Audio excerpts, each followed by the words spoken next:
Fala aí, galera do bem, bem-vindos a mais uma entrevista aqui do Papo Binário, o programa do Mente Binária, onde a gente traz profissionais de tecnologia, de computação e até de outras áreas também, para falar sobre tecnologia ou algum assunto importante que a gente considera aqui para a computação no Brasil.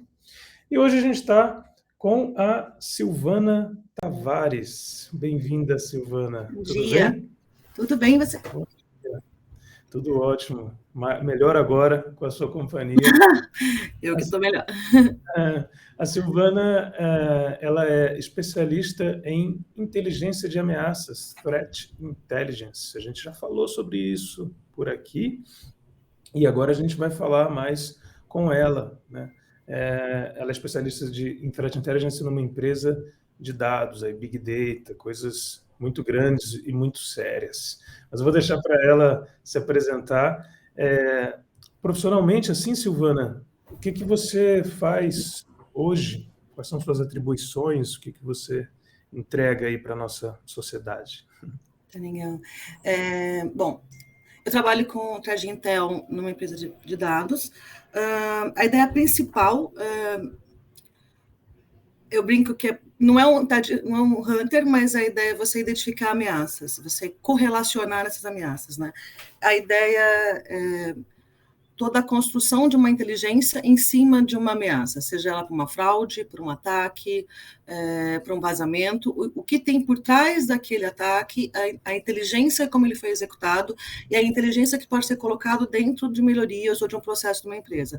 Então, a parte de Threat Intel, pelo menos hoje na empresa que eu trabalho, a gente está muito focado em estar identificando um IOC, entendendo aquele IOC, entendendo uma fraude, correlacionando essa informação e extraindo de onde, de como, o que aconteceu naquela ameaça, se é uma vulnerabilidade, se eu estou falando de um processo que não está legal, se é uma ação pessoal, uma ação da pessoa, né, que ela fez com má intenção, ou se realmente é um ataque específico direcionado, ou se é um ataque direcionado o segmento, e aí ele pode utilizar aquela ameaça para fazer uma inteligência, uma captação em cima do dado e melhorar ele.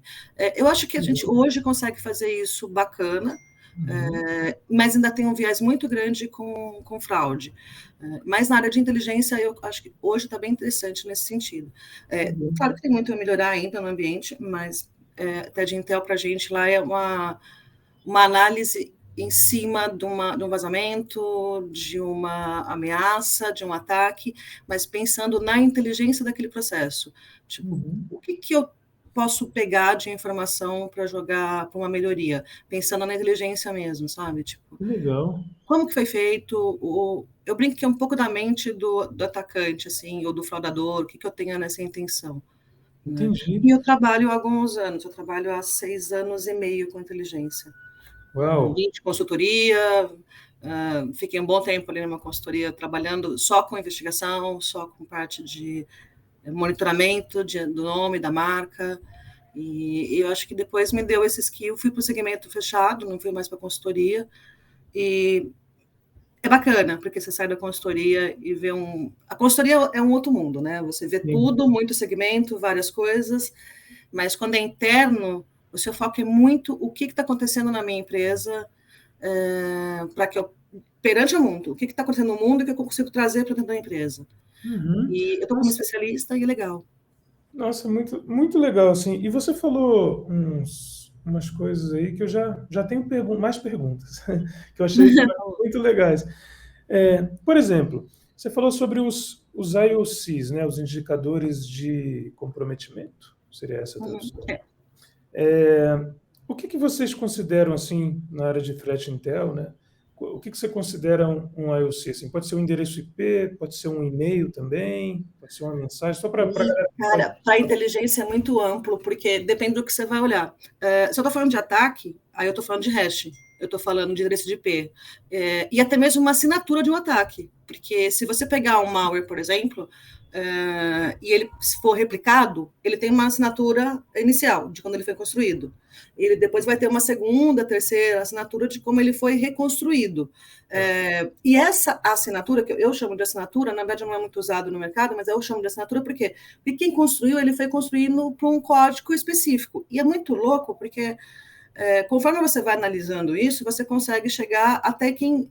Não quem fez, mas assim, o tipo de pessoa, o tipo de atacante que fez, o tipo da intenção que ele fez, o que ele está querendo com esse código. Um perfil, então você assim. E o perfil, a intenção, e se você, eu não analiso malware, mas se você decodificar e às vezes me entregar isso, dependendo do que eu estou fazendo de análise, essa correlação com a camada humana, ela me ajuda muito a entender qual a intenção desse ataque específico e como ele foi feito. Por exemplo, eu vou buscar um IOC de um ambiente que não é do meu, não é da minha empresa, mas é de um segmento. Ele não está direcionado para a minha empresa, mas ele está direcionado para o segmento.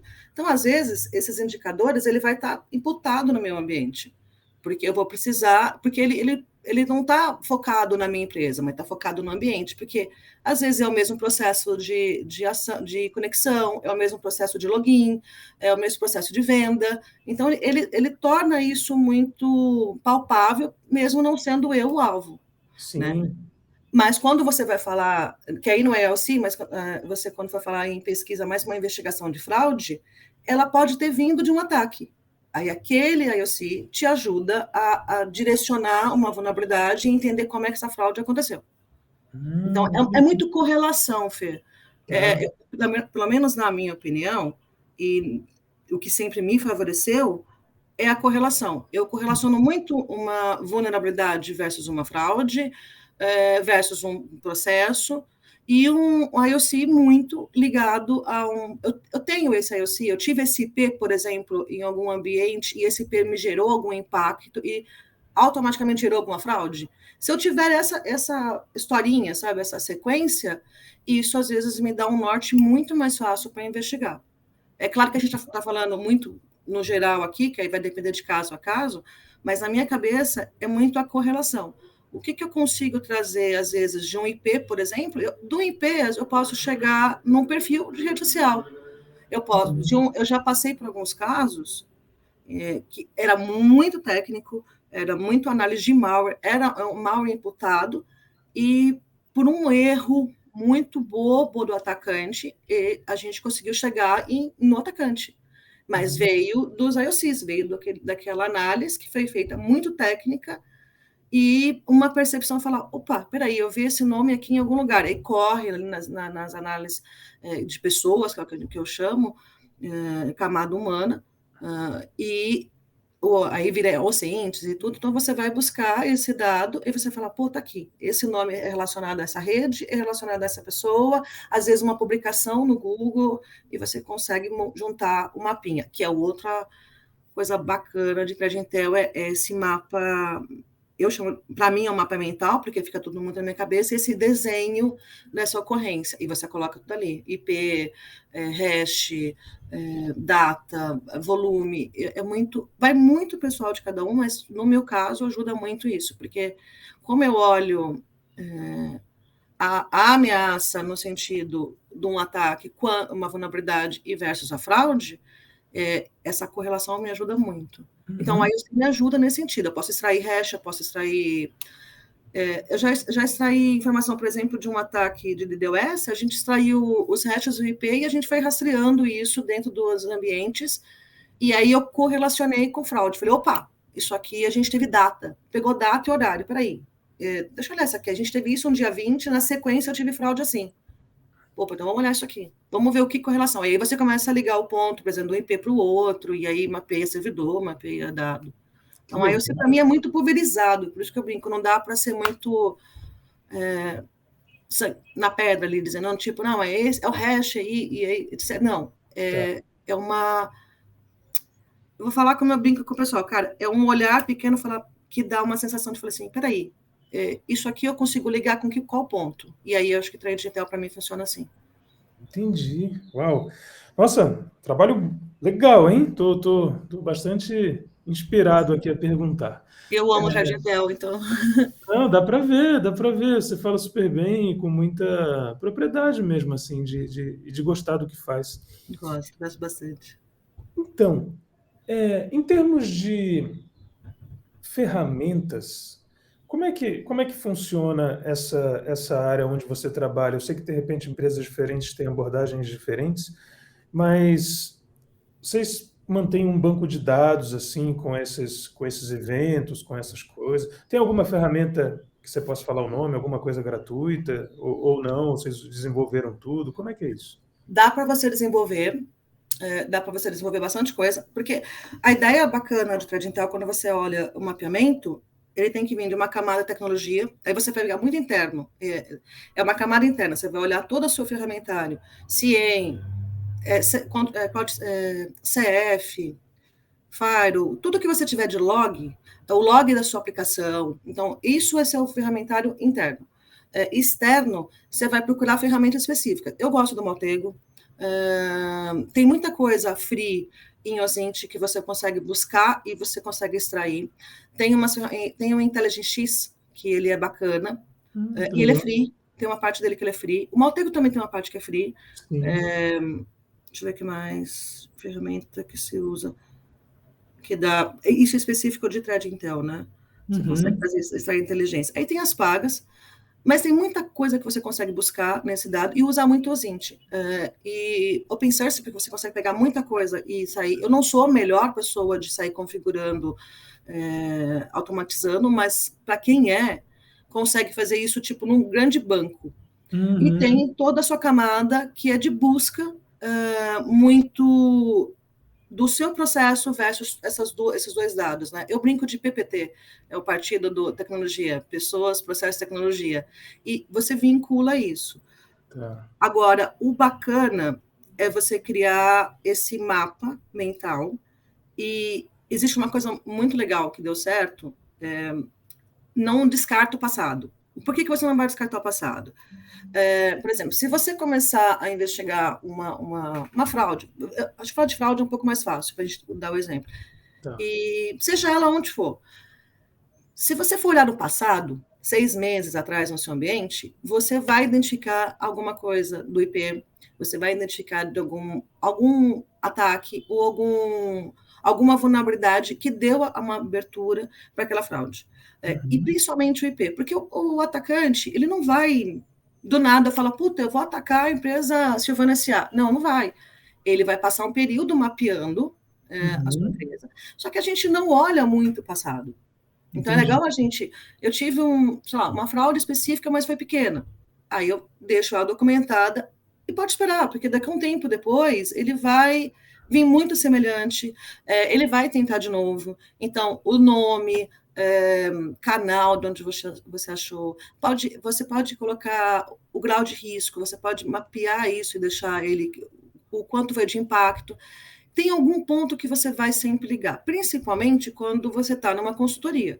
Que hoje não é muito o meu caso, mas se você está numa consultoria e você trabalha com todos os segmentos, você vai relacionar esse IP, esse dado, um canal, uma falha, uma vulnerabilidade, dentro dos outros ambientes do outro cliente, e pode ser que seja um mês, aí daqui a pouco 3 meses no outro, e você vai sempre linkar isso a um atacante, a uma assinatura que eu brinquei com você, ou até mesmo o próprio IP. E é muito louco, porque se você procurar, por exemplo, no Faro, o IP de um ataque, você vai ver ele lá atrás fazendo uma pesquisa aqui, um cautzinho ali. Se você para Uhum. quem trabalha em e-commerce, por exemplo, você vai ver que teve um acesso específico daquele IP mapeando o seu ambiente, e isso te ajuda a falar, opa, tá lá atrás, eu não tinha percebido, porque não vem com uma porrada, né?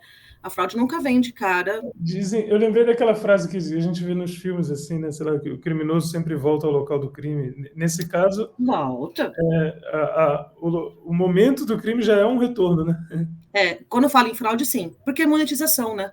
Que aí outro detalhe, você precisa pensar o que que essa vulnerabilidade, o que que esse mapeamento de ameaça que você fez na sua empresa, você faria.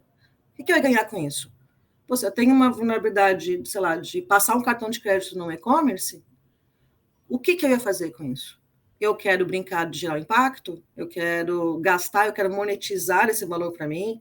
Eu quero comprar objetos? Aí, o que essa vulnerabilidade faz com que o outro possa se beneficiar com isso? Literalmente se colocar no lugar do fraudador e tentar pensar como ele pensaria. Muito isso. Que Por isso que eu legal. brinco que você pensa muito, e o bacana de Thread Intel, que aí às vezes é muito difícil de fazer, é você se tornar muito mais preventivo do que reativo. Porque como ele é log, né, a sua análise é totalmente log e é muito intuitivo, você vai sendo direcionado por essa busca e foco, porque se você se perde, se você vai fazer uma busca no Maltego por um IP, você se perde. Se você vai no vírus toto e começa a procurar um IP, pô, você vai chegar em alguma coisa vulnerável, você vai chegar no mínimo no tagueado em algo. Aí você fala, mas é isso mesmo? Aí você de repente tem que voltar nessa análise e falar, não é isso. Meu foco não é esse. Por isso o mapa mental. Mas ele sempre vai voltar, você vai olhar o ambiente, porque ele vai querer se monetizar. Então, a intenção de você olhar e falar assim, peraí, por que ele veio por esse processo, por essa URL, e não pela minha principal? Aqui tem uma vulnerabilidade, ficou mais fácil. Esse cara conhece muito do meio ambiente. Eu estou falando de um insider, eu estou falando de ou tudo meu está muito vulnerável, né? Será que eu estou muito exposto, seja de repente para um comercial, por um marketing mesmo sendo falado, ou tecnicamente, eu estou com muita coisa exposta que está facilitando. E às vezes o exposto, a gente acha que é muito exposto no sentido do código, do negócio. Não, às vezes o exposto é o tipo de serviço. Às vezes um GitHub, que você acha lá alguma coisa de informação, você fala, isso aqui ajuda. Isso aqui ajuda eu poder fazer isso e mais aquilo. Então, a ideia é você olhar. Aí é um pouco exagerado, eu sei, mas assim, o que é uma informação de um código, de uma URL, de um login, de um acesso, de um // login, pode ser feito? O que eu faria? E aí ia pensar com maldade mesmo. Cara, eu ia me monetizar como? Eu ia vender isso aqui como? Eu vou gerar um impacto na mídia como? Né? Porque sempre tem algo por trás, sempre existe uma Claro, intenção. tem uma intenção, né? Seja ela qual for. E o MO ajuda. Como você mapear o modus operandi de como isso foi executado, pô, ajuda. Que legal. Fiquei com uma pergunta aqui. Normalmente, você trabalha em uma investigação depois da outra, ou tem várias rolando ao mesmo tempo? Depende da empresa, depende do dia, mas várias ao mesmo tempo. Se você está numa consultoria, é várias ao mesmo tempo, e na empresa também chega a ser várias ao mesmo tempo. Porque, cara, toda empresa ela vai passar por uma. Não é. A empresa tem muito. As empresas têm muito problema de falar o nome fraude, né? No geral, todo mundo. Assim como tem receio de falar vazamento. Aí, mas é uma opinião muito pessoal, Silvana. Eu acho que não tem que ter receio, porque todo mundo é alvo. Mas você pode estar no mesmo tempo num vazamento e um ataque. Sim. E você vai ter que atuar nos dois. Né? A consultoria, ela também acaba sendo você fazendo várias investigações ao mesmo tempo. E não é ruim, principalmente para uma consultoria. Porque para a consultoria, ela não está trabalhando só para a empresa de dados. Ela está trabalhando para a empresa de dados, para o banco e para o e-commerce. E se você olhar, são todos vinculados. Então, porque se eu estou utilizando uma fraude no e-commerce, o alvo está aqui no e-commerce do produto, ele está saindo do produto. Mas os dados, ele pode estar vindo de um vazamento ou de uma empresa de dados, e o banco, ele vai ser afetado. Porque quem é que paga? O cartão de crédito. Sim. Quem é que vai pagar? O banco. Então, essa cadeia de vários segmentos, dependendo do tipo de golpe, ele passa por vários segmentos. E para a consultoria é legal, porque a consultoria ela vai ter uma visão geral de tudo. Macro. Então, eu estou vendo os 3 canais. Já o interno, eu, sei lá, numa empresa de dados, se acontecer uma fraude específica com você e for usado um dado seu, eu vou demorar um pouco para saber se saiu do meu. Né? Mas aí, para uma consultoria, ela fala, pô, de repente, esse dado aqui está em tal lugar. Ou ela está no vazamento específico, mas ele sempre pode estar correlacionado. E ele não vai atingir um único segmento, ele vai atingir 3, 4 segmentos ao mesmo tempo. Sim, uma É cadeia. legal. E aí, essa junção que é bacana e que tem pouco hoje na área. Você não consegue abrir isso no geral, você não consegue. Às vezes é possível, mas você não consegue transitar nos 4 segmentos, 3 segmentos. Porque é muito bacana, porque a informação está em cada ponta, né? Nesse tipo de golpe que eu te falei, de fraude, a informação está numa ponta. Sei lá, a empresa de dados está com uma informação, o banco está com outra, o e-commerce está com outra, com logs que podem ser complementares, com Entendi. uma rastreabilidade que te ajuda muito. E aí entra a correlação que você tanto comentou, né? Porque você vai olhar e você fala assim, está faltando uma ponta aqui, que pode ser que esteja lá na ponta do banco, né? E você vê isso em no próprio segmento, às vezes quando tem algum órgão no meio, ou quando tem algum dado. A BIM, ela faz muito isso, porque eles têm outras visões, né? Então, eles conseguem acionar, o próprio exército consegue fazer isso, acionar a polícia, consegue puxar essa cadeia e fazer essa relação. Mas no meio corporativo, é um pouco mais difícil porque a gente é fechado. Claro. A gente se torna mais restrito, e está certo de ser restrito, né? É a sua informação. Claro. Mas o bacana é quando você consegue linear tudo isso. Que legal, quanta coisa legal, hein, nessa entrevista aqui. Tá dando muita informação maneira, curtindo pra caramba. Bom. Deixa eu te perguntar, na formação, assim, na construção do conhecimento para você entrar nessa área, você falou que tem 6 anos e meio, foi isso, né? Você comentou nessa área em específico. Mas como é que foi para chegar nela, assim? Você estudou algo mais para a área de humanas, e depois veio para a tecnologia, ou tecnologia e depois pegou mais essa área mais humana? Como é que foi isso aí? Não, eu acho que no meu caso foi muito específico e muito por acaso. Eu fiz a administração e parei, e eu era secretária alguns anos atrás aí, não importa qual.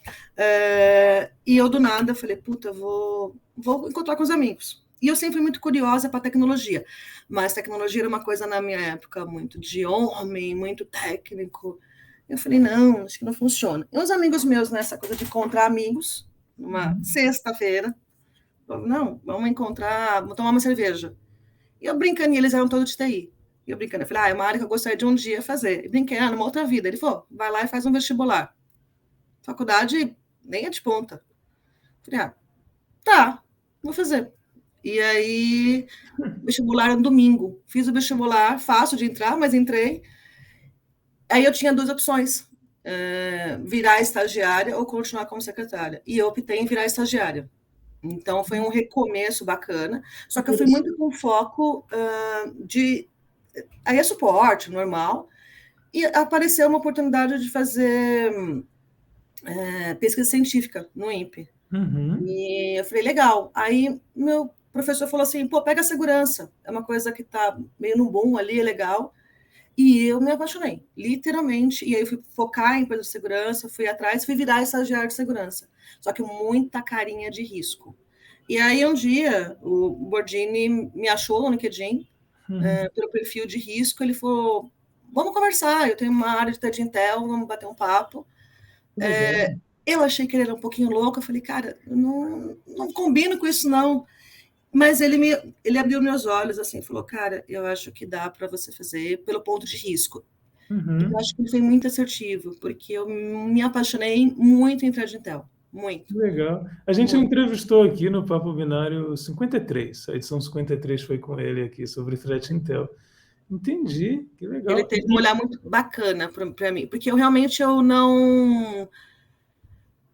Eu acho que eu não entraria se uma pessoa tivesse, porque eu sempre olhei... primeiro porque era muito novo, ainda é uma questão... se fala muito, mas ainda é uma área muito restrita, é muito voltado para a consultoria, não é muito voltado para o corporativo. Mas ele teve um olhar bacana. E eu lembro da frase dele, ele falou assim, eu quero o seu olhar de risco.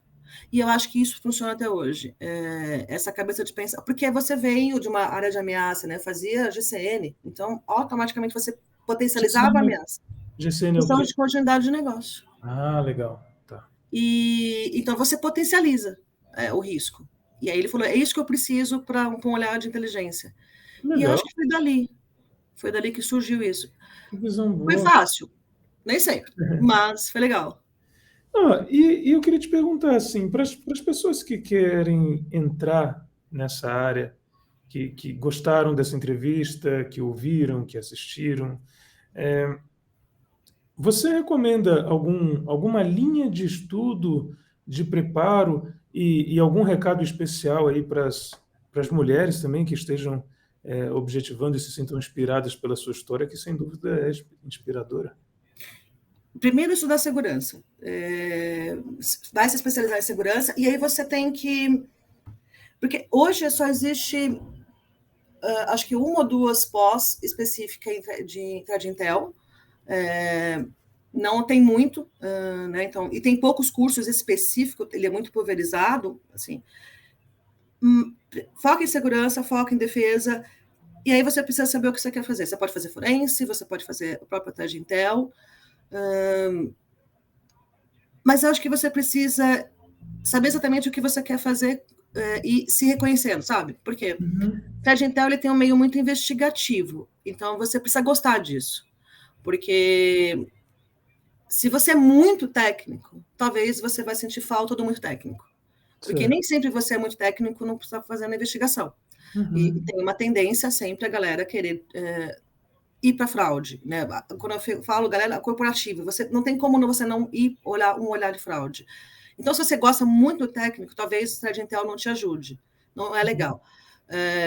Mas se você olhar o Threat Intel como uma camada onde você vai correlacionar a ameaça, você vai, isso que eu estava falando, você vai olhar um IOC, você vai olhar a parte técnica, é super interessante, mas tem que ter um olhar de paciência, porque você tem que detalhar o que você está olhando, correlacionar, você tem que ter um olharzinho pequeno para esse detalhe é legal. Então, você precisa muito se conhecer se isso é legal. Você gosta de fazer isso? Você tem paciência para isso? Porque é paciência. Você precisa buscar essa paciência. Porque pode ser que a pessoa goste de pentest. E tá legal, porque o pentest ajuda. Né? Porque a área de Threat Intel, ela fornece a informação para arquitetura, para Blue Team, Red Team, arquitetura. Só que, de repente, você é um skill onde você é técnico. Eu gosto de escovar bit. Então, isso não vai funcionar para você. Eu gosto de resposta a incidente, eu gosto do fervo aqui. E Threat Intel está no fervo, mas ele precisa de você parar e olhar o todo. E você precisa voltar um pouquinho e falar, legal. Então, eu acho que tem muito disso. Primeiro, o como eu sou, como que eu gosto. E segundo defesa, vai buscar especialização. Tem alguns cursos de Threat Intel. Focar em Python, é legal. É uma deficiência, para inclusive. automatizar as coisas, né? Automatizar, porque... O OSINT é a melhor coisa do mundo. Ele te traz muita informação, mas o automatizado do OSINT é sensacional. E é uma falha minha, inclusive, porque eu não sou muito legal em programação. Então, para quem tem programação, é ótimo, porque você pega todas as APIs e consegue destrinchar isso, automatizar fácil. Então, tem que saber entender um pouquinho de rede. Vai focar um pouquinho de rede, porque senão você não vai entender o que está funcionando. Sim, né? entendi. É muito pulverizado a área de Threat Intel. Você vai circular. Você precisa entender um pouquinho do jurídico, se você está numa área mais voltada para fraude, porque você tem que entender que, dependendo do que você for fazer, pode ir para um jurídico e o jurídico querer levar isso para um judiciário. Só que você tem que vir com uma parte muito documental, relatório, mapeamento. Então, buscar essas informações e olhar o seu skill. Eu acho que esse conjunto é legal. Que legal. Eu gosto, não gosto de fazer, e defesa. Vai saber de ataque, vai entender de ataque, vai entender como ele funciona, atacar e defender, porque isso é importante. Nossa, e é um serviço muito útil, né, para todas as empresas que estão criando a sua própria área ou já têm a sua própria área de Threat Intel para proteção da marca e outras coisas. E para a sociedade como um todo, né? Um baita serviço, assim, né? Não tem como uma pessoa trabalhar com isso e não se sentir útil, né? Sim. Se você pega, por exemplo, para a área do governo, a parte de inteligência, existe um foco muito grande em mapear cyberbullying, mapear pedofilia, mapear ameaça, difamação. Existe uma camada, existe áreas específicas, inclusive em órgãos de defesa, que estão voltadas para isso com gente de inteligência. É porque essa é a parte bacana, porque o pessoal olha muito inteligência com uma cara de resposta a incidente. Só que, na verdade, ele está aqui no meio, a resposta acidente está aqui, e as outras áreas também.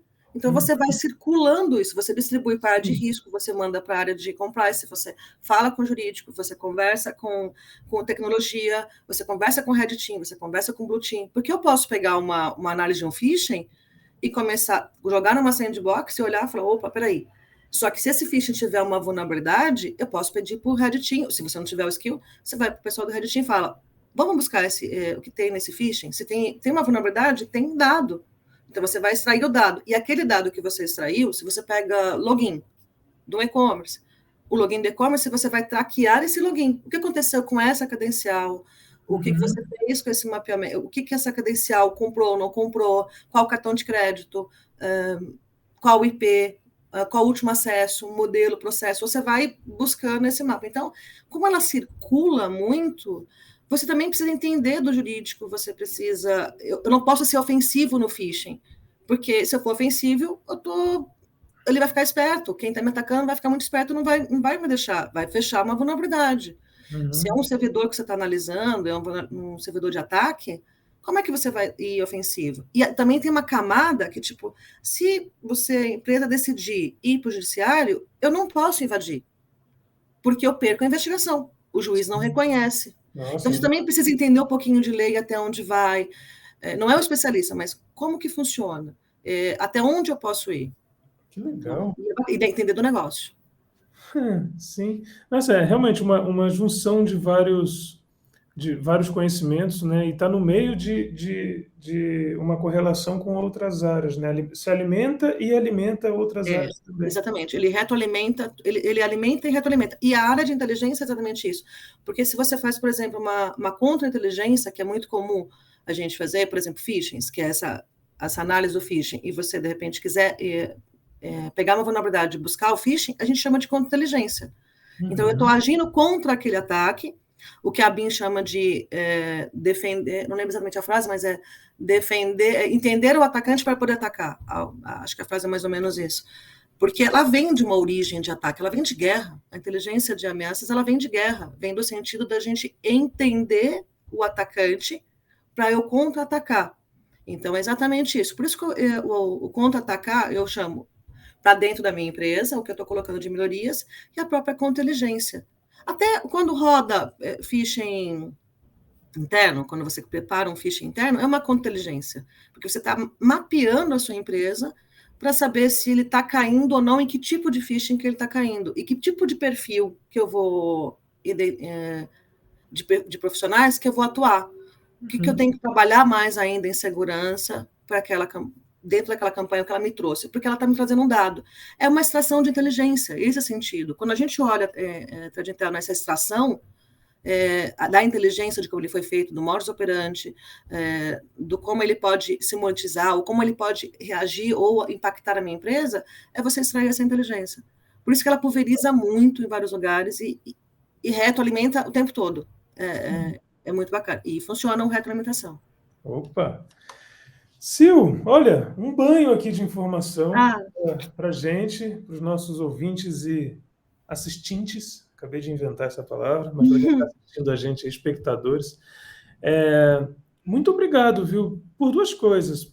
Por topar fazer essa entrevista, porque acho que foi muito rica, com muita informação legal, certamente vai inspirar pessoas a entrar nessa área que o Brasil e o mundo, né, precisam tanto de gente boa e bem intencionada. E pelo trabalho que você faz em si, né? Porque as pessoas que trabalham com o que você trabalha, né, vocês, tornam todo esse ecossistema um pouco mais seguro, um pouco menos inseguro, né? Às vezes eu vejo pessoas falando assim, nossa, mas né, nada é seguro. Teve episódios aí recentes de instituições bancárias, galera reclamando e tal. Realmente, né, todos temos aí problemas e desafios, mas se não fossem os profissionais como a Silvana, seria muito pior. Então, é importante considerar, né, que a insegurança está aí, mas ela poderia ser muito maior se não fossem os profissionais de segurança. Então, parabéns, Sil, e obrigado. Eu agradeço. Eu só queria levar um pontinho antes, que eu acabei esquecendo de falar aqui. Claro. A parte de mulheres em Thread Intel. Eu acho Sim. E aí? cara, é pouco, e eu acho que devia ter mais. Devia ter muito mais. A gente tem uma brincadeira de perceber aqui, eu brinquei com você no começo, assim, existe uma pulga atrás da orelha, muito da cabeça feminina, e não é do gênero, mas da cabeça feminina, assim, em buscar, em rastrear, em ir atrás. Vai atrás de algum jeito. Sabe aquela brincadeira do tipo, algo de errado aqui, não tá legal, eu vou buscar. Meu marido e meu filho estão fazendo alguma coisa errada, minha esposa está fazendo alguma coisa Coisa mais errada. sensitiva, né? Assim. Muito sensitivo. E isso Legal. ajuda. E precisa de mais mulheres, porque tem poucas, e elas se dão muito bem. Elas se dão com todo mundo que eu já trabalhei, não desmerecendo os meninos que foram grandes e profissionais, mas mulheres assim que eu posso citar e foram muito bacanas e são ótimas em engenharia social, são ótimas em rastrear, são muito boas em olhar uns logs e entender e correlacionar, é muito bacana. Então, acho que mulheres deviam vir mais para a Thread Intel, porque a gente precisa dominar esse mundo de Thread Intel aqui. Concordo. Fica o recado, então, para as mulheres que estão nos assistindo e ouvindo, que venham para essa área da SEO. É isso? Podemos deixar esse recado para... Pode. Beleza. Procurem as vagas no LinkedIn da vida e entra para a Thread Intel, porque vão se dar bem. E sigam essas dicas aqui, assistam e reassistam, ouçam e reouçam essa entrevista aqui para iniciar esse caminho. Muito obrigado, Silvana. Foi um prazer ter você aqui com a gente. Acho que o nosso público também vai usufruir muito de tudo que você falou aqui. Eu que agradeço, Fê, pelo convite. Muito. Eu me sinto muito honrada. Obrigada ao Paulo, que está aí no fundinho, se escondendo atrás das câmeras. E obrigada, agradeço. E eu espero poder agregar um pouquinho do que eu faço, da minha história, para todo mundo. Muito obrigada pelo convite. Beleza. Então é isso, gente. Se você curtiu, já sabe, né? E está vendo no YouTube, você tem até um botão que chama curtir, que é para isso. E se você tiver dúvidas e tal, tem comentários aí também, manda aí para a gente e tal. A Sil pode voltar aqui também, responder, ajudar, enfim. Estamos juntos aí, a nossa intenção é contribuir com a formação de todos, né? E informação. Então, tá rolando muito bem. E a gente segue com as nossas entrevistas, vem muito mais por aí. Obrigado de novo, Silvana. Obrigado por você eu. vendo e ouvindo. Valeu. Beijos. Tchau.